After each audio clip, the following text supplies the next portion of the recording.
Welcome to Email TuneUp, the video podcast to help you improve your business writing.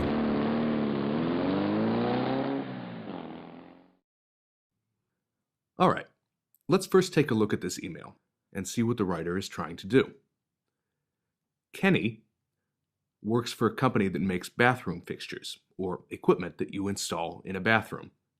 He's writing to his colleague, John, about the design of a product they're developing for a client.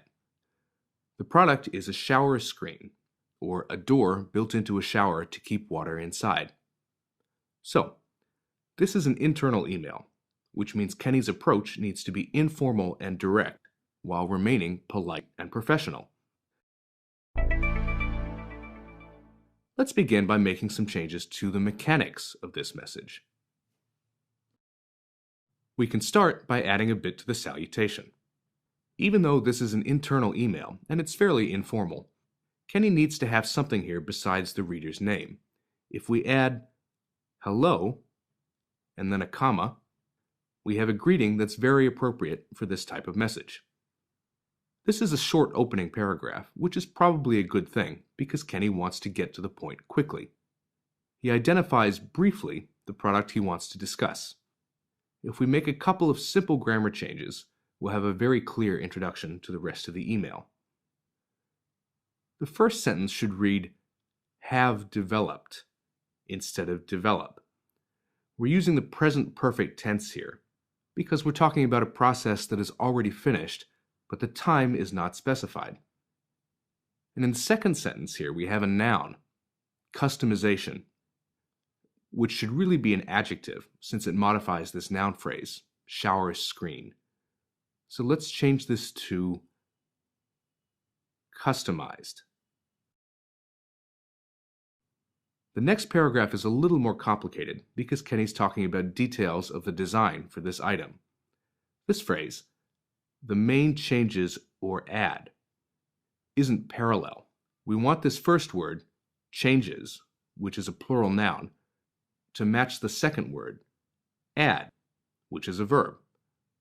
So let's change this to additions, which is another plural noun.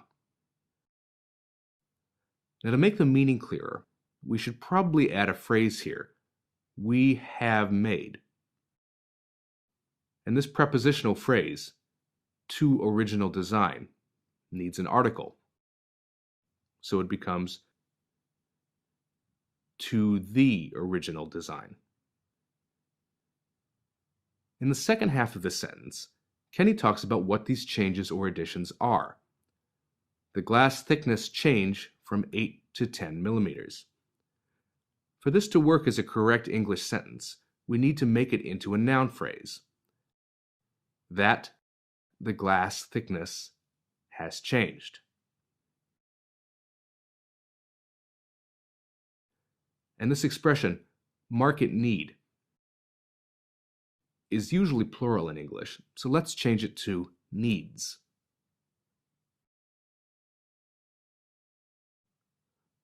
Moving on to the next sentence. We also need to customize dimension. Since the shower door has more than one dimension, for example, length, width, and thickness, we should make this plural and add an article. Next, we need to add a definite article, the, before width, so it becomes the width.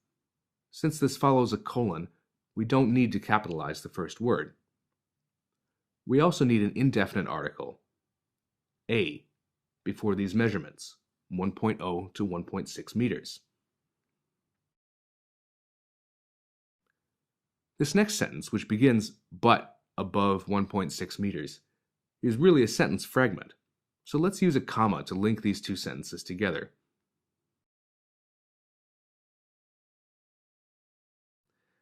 We don't really need this word dimension. So let's take it out and put in something we do need, another article, the shower doors. And since doors is plural, this verb, needs, should be plural as well. We have to change it to need. Kenny says that for these very wide showers, the doors need to be designed case by case, meaning that each item has to be designed differently. Let's change this to the more standard form of this expression, which is on a case-by-case basis. Notice what I've done here. This adjective, case by case, is actually 3 separate words connected by hyphens. That's what we usually do with adjectives in English, if they're made of more than one word. Finally, we need an article, the, before support brace. In the next sentence, we should correct the verb tense. Again, add should be present perfect. Have added.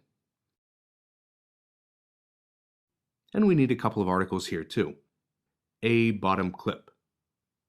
The glass panel. Now take a look at the last paragraph. Once more, we need the present perfect tense here.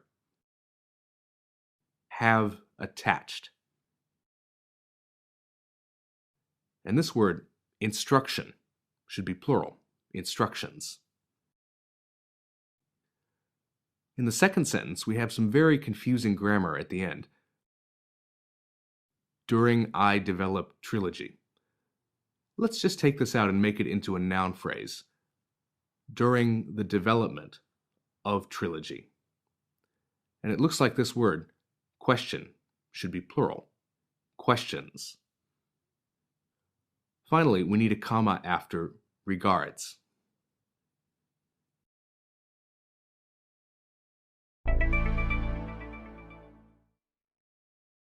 Let's jump back to the top of this email and start working on style.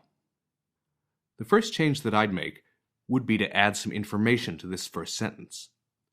We already know that trilogy is a shower door, so we can state that specifically.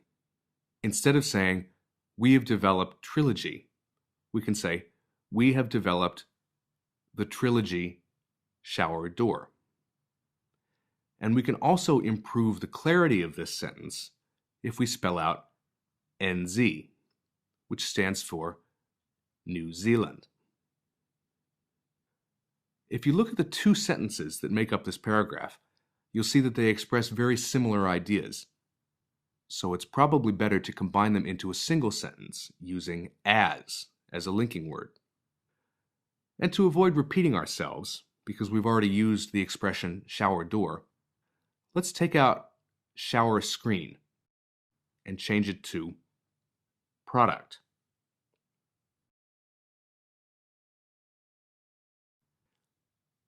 In a practical email like this, one of the best ways to organize ideas is by using bullets or numbered points. To begin a bulleted list, which in this case is a list of changes to the product design, we could start with the phrase as follows, and then a colon. Then we can create bullet points below. I'll break this paragraph into 3 bullet points, 1 for each change, and then go back to work on the style of each point. For the first point, we can be more specific by saying that the glass thickness has changed to meet local market needs. For the second point, it sounds more natural if we take just because of support brace length and change it to due to the support brace length. It's also going to sound a little more natural if we take this final phrase, support brace length, and rearrange it a little bit. We can say length of the support brace. In the third point, we can bring our list to a conclusion by beginning with the word finally.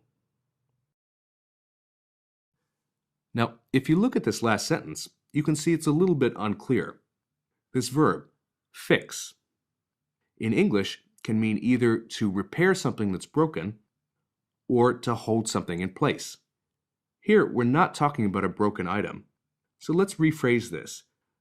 We can say, to hold the glass panel in position. Looking at the last paragraph, we see that Kenny is really doing two different things. In the first sentence, he explains that he's attaching some reference materials for John along with his email. Then in the next two sentences, he thanks John for his help on the project and invites him to ask questions. Those two sentences make a very natural closing paragraph, so let's break them out. Now in this last paragraph, we should try to avoid repeating words like development and trilogy, which we've already used up above.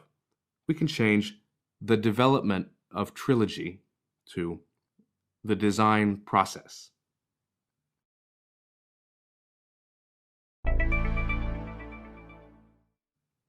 Now, the tone of this email is already pretty good.